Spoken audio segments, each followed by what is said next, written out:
Okay, I think OBS is having a stroke or something, but whatever. Welcome back to mapping to 20 episode 26, 26, 27. I don't know. It's been a little bit, it's been 3 weeks, but you know what? If you're stumbling upon this video, I don't know if the views are like contiguous, where they like people are watching one, then two, then three. I wouldn't really recommend that unless you want to get a scope of everything. You know what? Start watching from this episode and onward. Or don't. I don't know. I don't really care. Well, I do care, but Anyways, previously on Wixo, my Wixo, we had the big war breakout between the Rome Old Empyrean faction and Estonia. And Estonia and China. Here, let me get the Alliance layer back on. Oh my god. Stop having a stroke, please.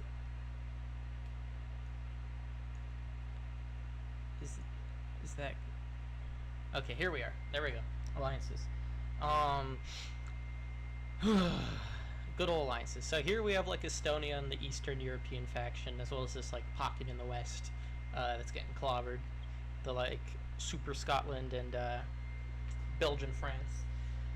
And then we have obviously China in the east, Cambodia, and then India. That's a big one. Punt in Africa. So yeah, a lot of stuff happening. And then obviously Rome, Old Empire, Ream, Prussia, Burma, Siam, all these African countries, like this green one over here that's supposed to be pretty strong. Australia, last episode they liberated the continent, so that's pretty neat. So anyways, we'll just hop back into it, starting over here in East Africa. Can I zoom in? Dude, I thought it was OBS at first, but no. Paint.net is also shitting the bed. I don't know what the problem is. Okay. Gosh, this is so laggy. This is unbearable. Whatever. I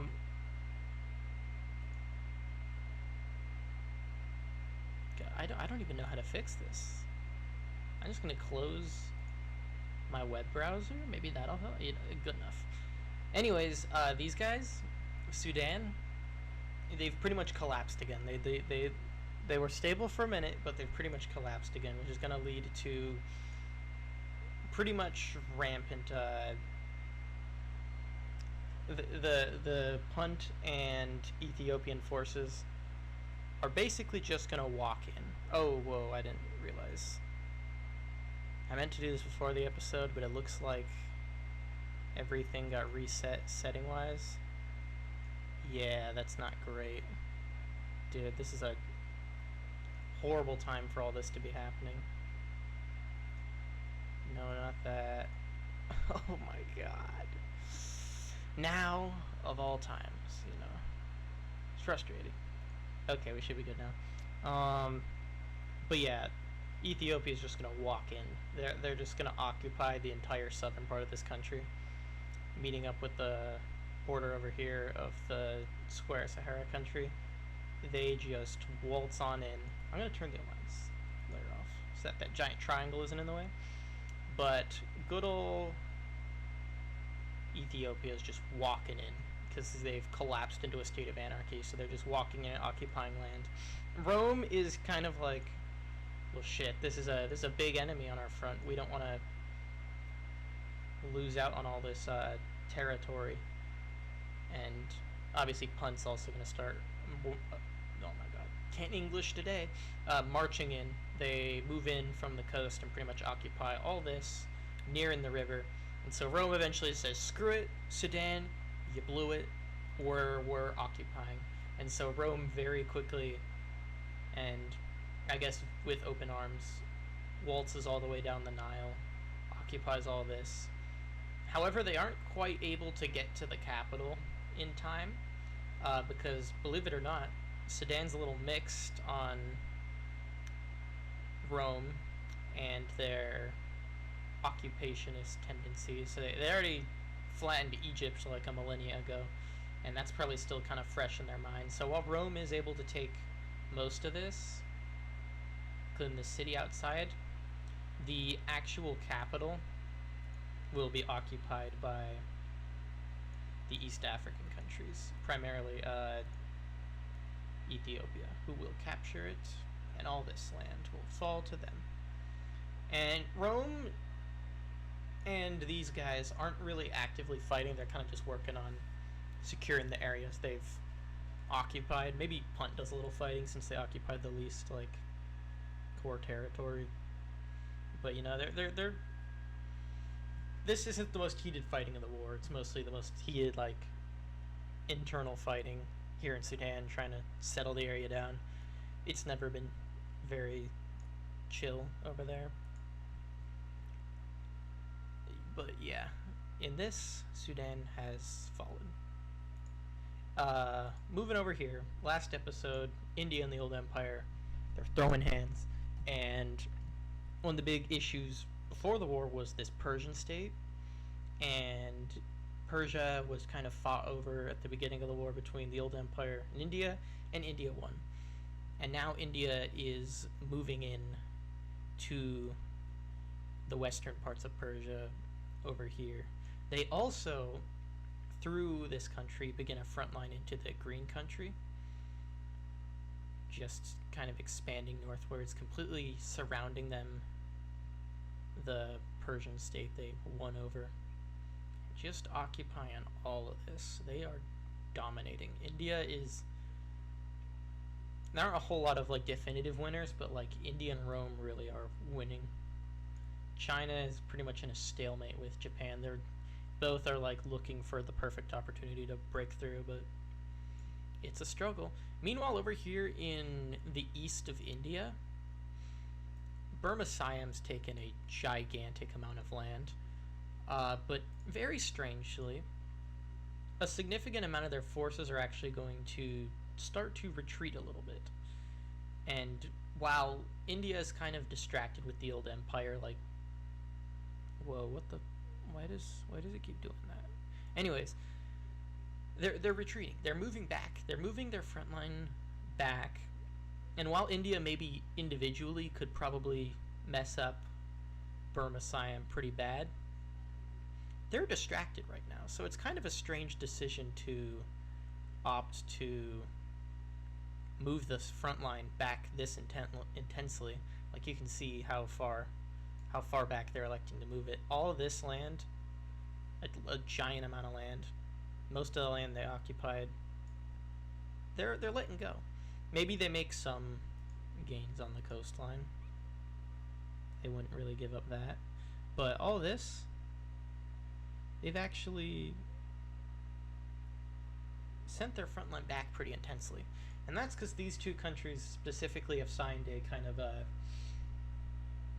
temporary peace, specifically between these two. This front line is being settled right here and right now. I don't like the way this looks, but I can change it at the end of the war. This is just a temporary one anyways. Temporary land settlement. But these two are no longer going to be fighting. They're going to be chill for now. And that's because Burma Siam wants to focus all of its energy on Cambodia and South Asia in general. Now, they do have a front line going on with China. This isn't really moving, though. Again, China's focus is on this, and they know that if Burma Siam attacked, if China really wanted to, they could specifically fold these guys. It's a little funky, but basically Burma's trying to chill out with these behemoths to their north and west and focus on Cambodia. And the result of that will be very successful, as they will pretty much move all out across their entire front line and just squash them. They move in mercilessly, especially over here in the like central area, in like the skinny part of Vietnam, and cut them into two. And as we can see on the map, there are some other countries that could definitely be in the mood to jump them, and that's when we see Borneo spring across and take this neat little island over here. claim dibs on that island, which Burma's fine with because their main goal is just winning over the area. So they continue to move in, this time kind of focusing along the coast over here, making it harder for Cambodia to get supplies from China. Really ruin their lives. So Cambodia's looking cooked, and in the north they're also, I mean, let's they're getting cooked everywhere. Cambodia is pretty strong, but they're not strong enough to really contend with that. And a lot of their economy comes from China, who's kind of leaving them to die maybe a little bit. But yeah, China will eventually make the decision to abandon their ally, and kind of Cambodia's fine with this. Cambodia is like knows they're about to fold, basically, at least over here in China. So they're willingly like kind of surrendering their own land to their ally, just like occupy it. We're not gonna be able to do it. The big one over here is this, like this strip of land has a lot of people living in it, and it turns out Borneo is a little hungrier for land than just this island. I don't know what that island's called. I should learn it. But Borneo is actually going to be the country that completely takes over all this. So good on them. How long will they hold on to it? Probably not that long, but oh well. Speaking of Borneo, let's go down here to Java, where Borneo and Sumatra are dueling Java, and Burma Siamese forces have just landed to help them, which is kind of cool of them, you know, good ally. But Sumatra currently is fighting over in the west, which is this is one of the most populated areas on the planet, so brutal warfare happens here, but Sumatra is gaining the upper hand with Burma Siamese help. Eventually they push around, capture the city, encircling it, and then capturing it. From there, Java's done. Borneo will push in through the west, occupying these islands in this chain, eventually landing on Java itself and taking control of the entire eastern half of the island. So, Java's gone. Goodbye, Java. R.I.P. So looking at Southeast Asia right now, it is now more apparent that it's pretty much a blue victory. Cambodia is on the downfall. Java's gone. China's still here, but they're pretty matched with Japan and almost said Thailand. Siam. I think it's Siam. I'm an idiot. Let's go down here to West Africa, to this not orange. That's green. I guess Mali's kind of orange, kind of.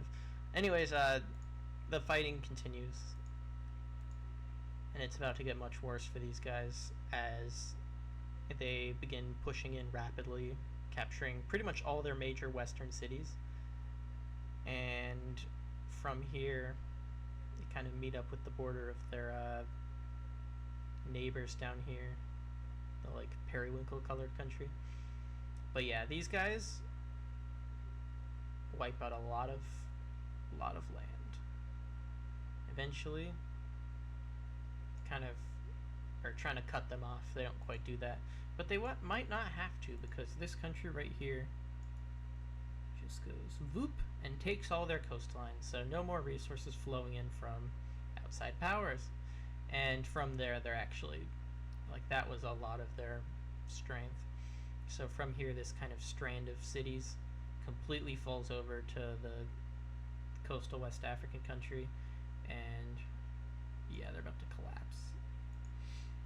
Over here, it's an intense push through the center to meet up with the Saharan country, wipe out this little city here, and just firmly divide it into two, and the west half just capitulates. It's too much. They capitulate. Now, the Ethiopia could get involved, you know, they might get some land out of this, but to be fair, these countries aren't very They don't have insane relations. They barely know each other. They're just fighting on the same side. So they do not occupy any land. Instead, this periwinkle country just continues pushing closer and closer to their capital, which is now in a pretty much a state of anarchy. Encircled, wiped out. Maybe the green country gets like a little bit out of this, you know, down here. But it was wrapped for them. And from here, this Malian country, not Mali, actually, yeah, Mali. I don't know why. Yeah, they're Mali. Once they lose like the southern part of their country over here, they actively surrender. They're like, hey, you took most of our populated areas. I mean, not the capital area, but if I'm being honest here, I really like the way this border looks, and I kind of don't want to change it. So I'm kind of, actually, you know, I could maybe do a little change down here, like, yeah, you know, I kind of like that.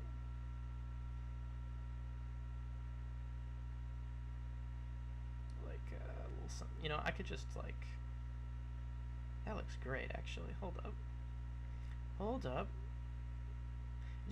The point from a active like story perspective, I guess, they get clobbered. That's just the end goal. West Africa's a loss for the red team. They got cooked. So I'm actually gonna do a little thing here where, I mean, that still looks nice, I'd say. A little something like, yeah, that doesn't really look great. Hold up, I gotta get this country looking all right, border wise. Something like, okay, that's fine. They still keep their capital, but they're cooked. They surrender. Whoa, okay, they're pretty cooked. They are well done. And over here in South Africa, we move here now. Over here, Angola, their forces continue moving down. Why is this on? Their forces continue moving down, wipe out this country, meet up with the capital city, small capital city, they wipe it out. Tanzania will push back against them though. Over here, along this lake, they're able to capture these cities and begin threatening these ones. These like 3 cities over here. So Angola kind of just chills out. Peace is pretty much achieved over here. Well, not a very long-standing peace, but Angola is like, all right, let's chill. I don't want to. Let's just chill. You let me have these guys, and we won't continue pushing our forces into Tanzania. And Tanzania is kind of like, they want to keep fighting, but Mozambique, and particularly Punt up here, is like, bro, what, you're gonna get annihilated. Don't. And so they're kind of peer pressured into surrendering. So that's cool for them. Up here in Europe, we're gonna see the battle continue with Roman/Riemann, mostly Roman, forces continuing to kick France's behind. They move further in, nearing these 3 cities right here, which one after another will all fall as the front line continues to push inland. This city's captured. Alpine France is probably going to get more land through the peace deal than they actually invade, but I'll have them like do that, a little like, just a little something, you know. They're doing their best. Respect. But after France loses all of this, including this major city and this major city, they also surrender. They know they're not going to win. However, up here in Scotland, we will see Scottish forces attempt to push out Rome. Will it work? Why is my... Gosh, this keeps happening. So frustrating. Anyways, oh my god.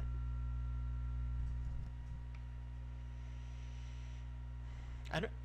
Can you see that through, like, the... I mean, I don't know why I'm asking. This is after the fact, but... Man. Anyways, Scotland kicks Rome out of the British Isles altogether. They kick them out. Evicted. However, Rome wasn't really like securing the area super well. Their focus is mainly over here, and it's mainly in supplying the old empire in Caucasia against Estonia, who, speaking of which, is going to have a bit of a fallback right here. They've already neared the core of Danish Prussia, which is Denmark. However, in the mainland, the Prussians will begin to push back. They will take city after city until eventually reaching this area over here, the like west part of Poland, and they will make a very strong push through the center, pushing up around the ocean and encircling these areas, and then pushing down into Poland, taking this major city, and then these two are kind of just left to fall. So this front line is shifted very quickly. However, Estonia is still very close. They're holding onto this island. Copenhagen's theirs. They're right next door to the capital of Prussia. Poland isn't really doing anything. They're sort of a puppet of Estonia. Sort of. They have autonomy, but like they do everything they do. Speaking of Estonia, they are going to continue pushing further and further into Caucasia, doing more and more damage, taking city after city. And a big thing here, I remember I got this wrong last episode, was that this Tan country started getting invaded by Estonia, but that's not, they're on the same side. However, this Tan team will, this like Kazakh, I guess, is this Kazakhstan? Yeah, that's like, Turkmenistan's like right here, Uzbek's right there. Yeah, this is a Kazakh, this is Kazakhstan. Kazakhstan's gonna push out here and gain Caspian Sea coast, stealing it from Caucasia. However, the green team will continue to threaten them by pushing further into their country, taking large quantities of land and several major cities. Their big idea is that they can split them in half, so they're kind of converging their forces here in the central area to push up and cut them in two. And it is straining supply lines, so that's good for them. Estonia's push into Caucasia continues. They don't really do a whole lot in the western half of the country because they're pretty well guarded over there. But in the east, kind of closer to their capital, they're kind of making a push. So they end up breaking through this kind of front line, establishing a large chunk of troops kind of in the center. And then when they send another force down here to capture this major city, they connect and encircle a large quantity of Caucasian forces. Caucasia caught an involuntary haircut. I'm gonna drink water because my throat's dry already.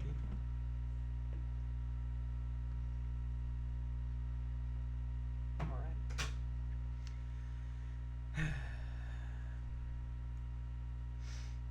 This, almost called them Estonia. India is going to continue their push into the old empire, capturing these four-ish major cities, and they're really starting to near the capital, a capital city area of the old empire. They do a little more invasion into the green team, capturing some major cities. At this point, most of the countries in this war are tired of fighting. The war's coming to a close, right? Most of the countries that were fighting pretty much did what they wanted to do.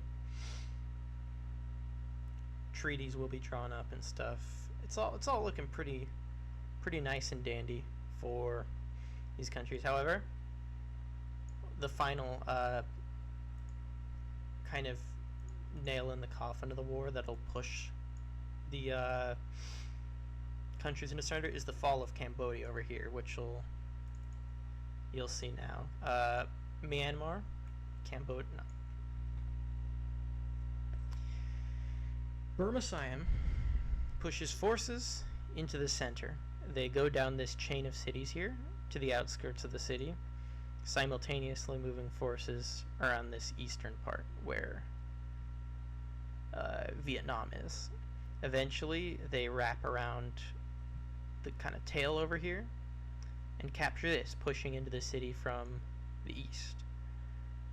At the same time, forces from Malaysian area, the Malay Peninsula, move up the peninsula and launch a naval invasion right around here, which eventually pushes completely west and connects up to Myanmar. From here, they do kind of a double choke. I don't know what else to call it.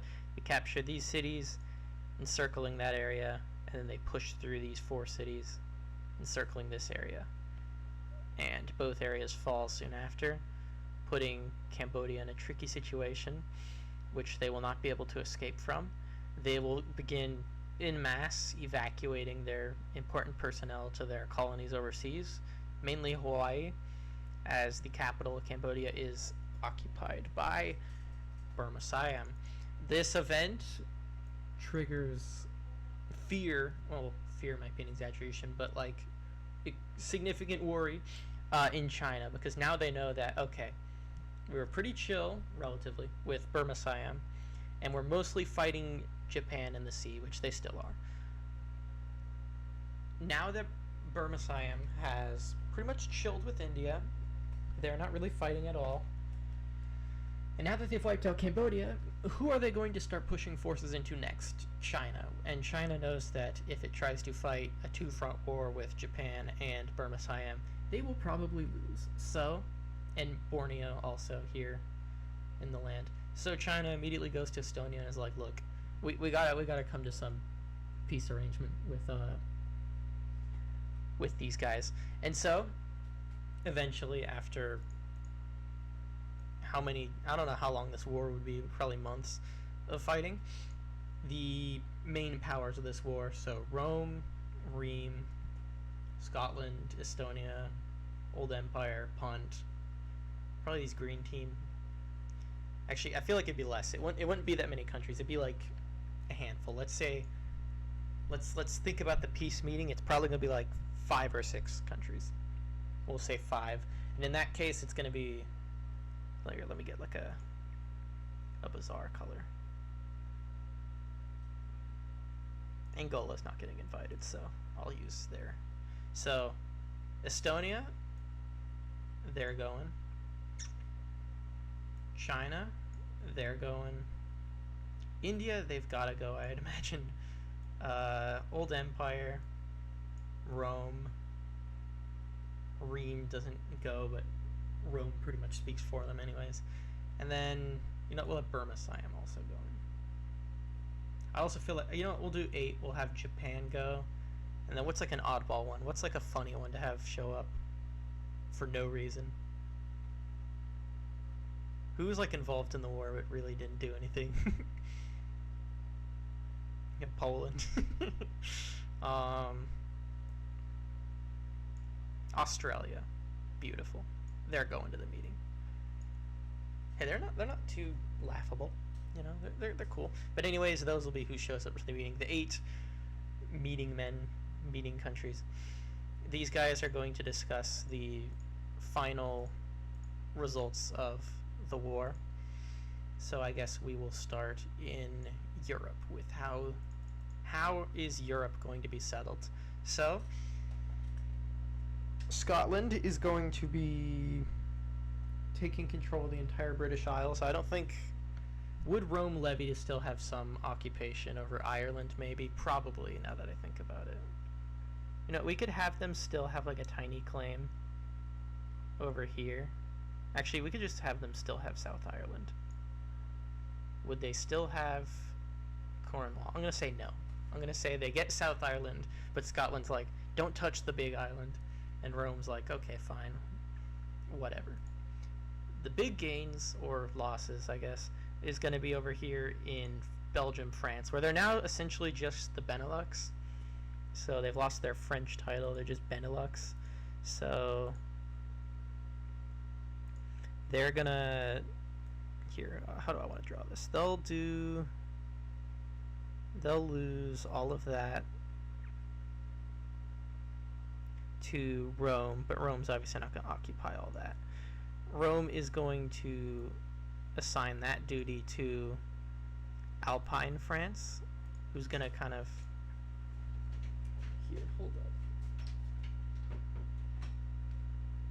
I'm recording a video. Anyways, Alpine France is gonna get a lot of this because, like Rheims, they're very much loyal to Rome. They are borderline a puppet state. They're gonna get all this and maybe more. Hold up. Let me increase the brush size. They're getting a lot of this. They're France again. They're France. Now, when they were France, they were Mediterranean France and had a lot of land over here in like Catalonia. Now they don't, but yeah, who cares? I feel like they would get even more. Rome's not going to occupy all of this land. Maybe they do something like this, where they get Brittany, France. Yeah, I think that's...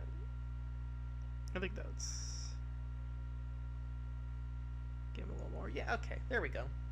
This is Alpine France, and Rome still gets a lot of this, like South France, real Mediterranean France. Alpine France, they're a New Age France. They don't get all that. All right, Prussia. This border I think works of Estonia being uncomfortably close to them. I feel like Estonia would levy their power to get a little more out of this. Maybe a little more for Poland as well. Hell, maybe they just give Poland like their entire eastern claim over here. Kind of like what India's gonna do with Persia. So, turn up the brush size. Yeah, you know, I like the Poland idea. So Poland's gonna get a little bit of this land back. Up here, get all that, which probably makes Prussia really mad, but who cares? And then all of this will also go over to Poland, kind of establishing them as a real power over here in Eastern Europe. So good for them. Belarus is sitting quietly, doing nothing. We'll see what that entails later. Is Belarus like the same color as India? Hold up. I think they are. Let me grab that brush and layer it over. They are damn near the same color. You can barely tell the difference. Okay, they're not the same country, guys. This one's landlocked, so I could get away with it. Austria-Hungary didn't really join the war. In Eastern Asia, Caucasia, their border looks pretty good. I guess I could touch it up a little bit. Caucasia will get like a tiny bit of their land back, but like an insignificant amount of it back. Like they lost the war pretty decidedly. It did not go well for them. I think this works. Maybe I'll do like a little, like, they get a little bit of land back. Like that. That looks good. I think that's pretty sane up here in Central Asia. Old Empire, their turmoils lie elsewhere. I've thought about this for a while. Maybe one of Estonia's like criteria in the treaty is that Rome has to give back Sparta to Olympia, and I like that, so I'm going to do it. Sparta is emancipated. Well, not really. They're whatever. They're going back to Olympia. Rome still holds on to Crete. Over here in Africa, the Sudan situation. I'm gonna redraw this border. I'm gonna say that Rome also does kind of the Estonia thing. And it's like, this was Sudanese, it belongs to me. And so they'll get a little more land out of this. Maybe they'll get some like interior land from the part Punt occupied. However, they will not get the capital of Sudan back. Ethiopia is very clear that that is theirs. They own it. It is not Roman, it is theirs. Which obviously makes relations worse between the two countries, but they were already at war, so they're already pretty bad. Over here, I kind of don't like the way this border looks, so I'm going to have like a small land exchange happen here with, like that. That looks good. We'll say that in exchange for that, little bit of change there. Ah, perfect. And I'm just gonna give him this city. Actually, I'm gonna just give them both cities. Screw it. They did get land from the Burkina Faso country after all. As for this land here, these borders are gonna stay. I like the way they look. Everything here is settled. Something else will happen here, but I'll discuss that in a moment. As for Angola, these borders are kind of gross. I'm going to touch them up a little bit. Tanzania is going to get some of the land back, particularly these north two cities, and a little bit of land here on this little lake thing. But all of this is Angolan, this gross, like, tendril tail of their country. So yeah, that's cool. Africa, settled up. The score has been settled. Okay, here we go. Prussia. The Indian battle in Central Asia. Did I say Prussia? I meant Persia. Someone's gonna kill me. These lands that I draw here, this border, all of this is going over to Persia. India is kind of establishing themselves a minion over here. I think this isn't going to be the exact border in the west. Old Empire is going to be like, give it back, you jerk. But a lot of this northern land, especially land owned by the Green Central Asia country, they're going to get a lot of it. Actually, maybe not that much. That is kind of excessive. We're going to lose that city and that one. India's going to still establish some presence in the area. But yeah, Persia's dominating. Old Empire kind of allows this to happen in exchange that they get this area back. So it's looking pretty good. They're bigger than they were before, and they are firmly India aligned now. The Old Empire lost in that regard, lost a little bit of land, got whooped. Really, this wasn't a good war for the Old Empire. It kind of put them on the fraud watch. Moving over here eastward in Asia, I'm going to redraw this border with Burma Siam. They are going to get a little more land than I initially drew up in the tree. Actually, maybe a little less land. That makes a little more sense. Let me redraw this to make it look good. So they're going to kind of get the inland area with the no cities. Then in the south here, maybe they get this city back. Actually, no, I don't like the way that looks. Oh no, it just undid the whole line. Ah, crap. Whatever, it's not that hard to redraw. Actually, it kind of is. Okay. There we go, that's a little better. So a lot of this land is going back to India. Honestly, should I just cap it there? They get all the inland area back with no cities. And then Burma Siam gets... Actually, I feel like they would get some cities back. So we're going to do something like this, right? We're gonna even back this one. The one city they get. And then over here in the southern part of the country, they're going to get all of this area. And they also push back some of the coastal area that Burma Siam had. Good on them. Actually, I'm going to give them... like more. Screw it. They get these two cities also. That looks hideous. I'm going to augment it. There we go. Okay. Burma Siam's border with India. Stabilized. All good. Get a little more down here. All good. The big one is over here in Cambodia, where they fully annex all of this area. Cambodia's been evicted in Southeast Asia. Burma Siam's taken full control. As for this chunk over here, China basically threatens to destroy Borneo if they don't let go of some of the Chinese areas.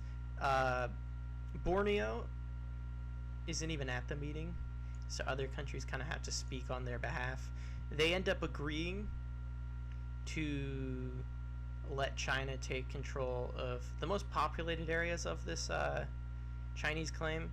However, Borneo does still hold on to part of it and still does have a small presence in the Chinese coast, including this island. They were firm about that. So this is the border now, kind of reminiscent of when Japan had a little claim here. But yeah, Borneo takes control of that. As for this island down here, I think a lot of it's going to go over to Sumatra. They're going to take control of the mainland island of Java because it's hard to keep divided. So they're going to give it to Sumatra. They're also going to give Sumatra this island up here. In exchange, Borneo, obviously, support over here. Sumatra gives them support over here, and they take all these islands, and obviously they're dealing with North Australia and stuff like that. This Australia is going to hold, I think, for a while. So we're doing pretty good over here. This is the borders of the world, except for two things. Two more things are going to happen.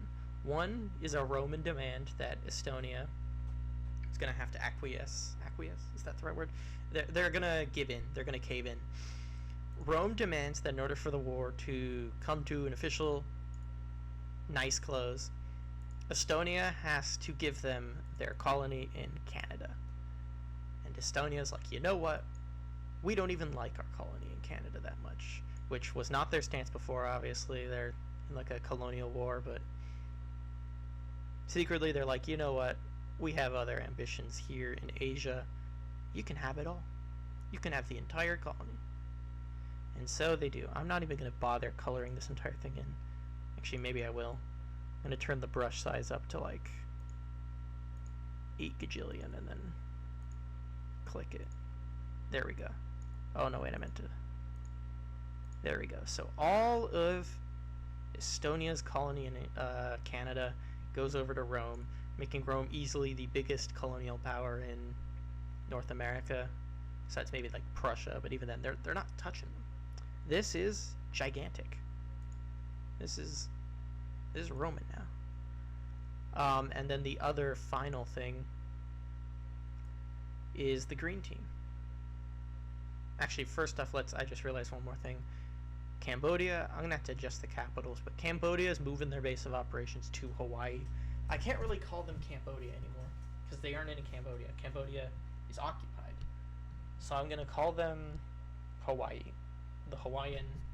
Actually, I guess I could call them Hawaii Cambodia. What a duality, isn't it great?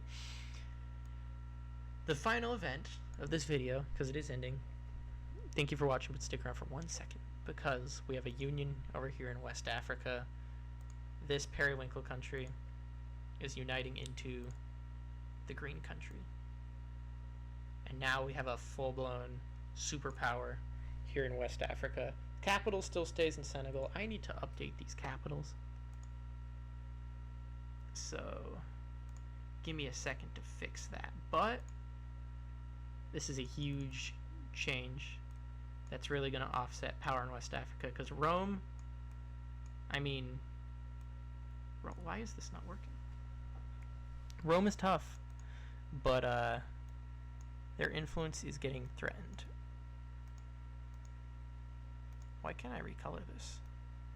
Oh, it's because it's on a different layer.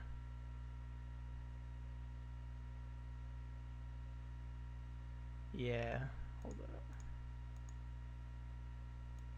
So I'm going to update all the capitals then, I guess. Maybe I should do that another time. Yeah, I think I'll do that another time, but you don't want to see this. This will take like 20 minutes. So yeah, that's going to do it for this video. Thank you for watching. The world is shaken up by the events of the big war. It's come to a conclusion. Thank you for watching, and goodbye. Have a happy day. Peace. Bye.